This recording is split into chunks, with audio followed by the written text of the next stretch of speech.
ମାତା ଗଙ୍ଗା ତାଙ୍କ ସାତ ପୁତ୍ରଙ୍କୁ କାହିଁକି ନଦୀରେ ବିସର୍ଜନ କରିଦେଇଥିଲେ। ରାଜା ଶାନ୍ତନୁ ହସ୍ତିନାପୁରର ରାଜା ଥିଲେ।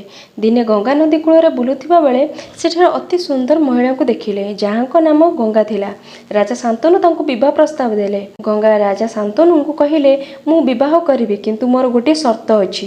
ଯାହା ବି ହେଇଯାଉ ରାଜା ଶାନ୍ତନୁ ତାଙ୍କୁ କୌଣସି ପ୍ରଶ୍ନ ପଚାରିବେ ନାହିଁ।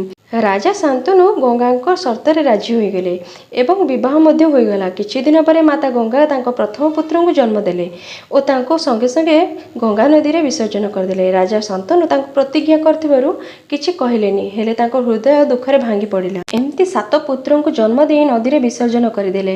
ଯେତେବେଳେ ଅଷ୍ଟମ ପୁତ୍ର ଜନ୍ମ ହେଲେ ତାଙ୍କୁ ବି ମାତା ଗଙ୍ଗା ନଦୀରେ ବିସର୍ଜନ କରିବାକୁ ଗଲେ।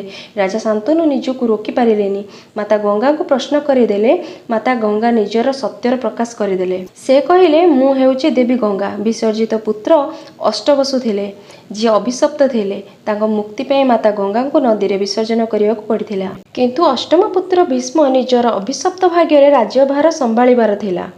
ତେଣୁ ତାଙ୍କୁ ରାଜା ଶାନ୍ତନୁଙ୍କୁ ସମର୍ପିତ କରି ନଦୀରେ ବିଲୀନ ହୋଇଗଲେ। ଭୀଷ୍ମ କାହିଁକି ଅଭିଶାପ ପାଇଥିଲେ, ପରବର୍ତ୍ତୀ ଭିଡ଼ିଓରେ ଜାଣିବା।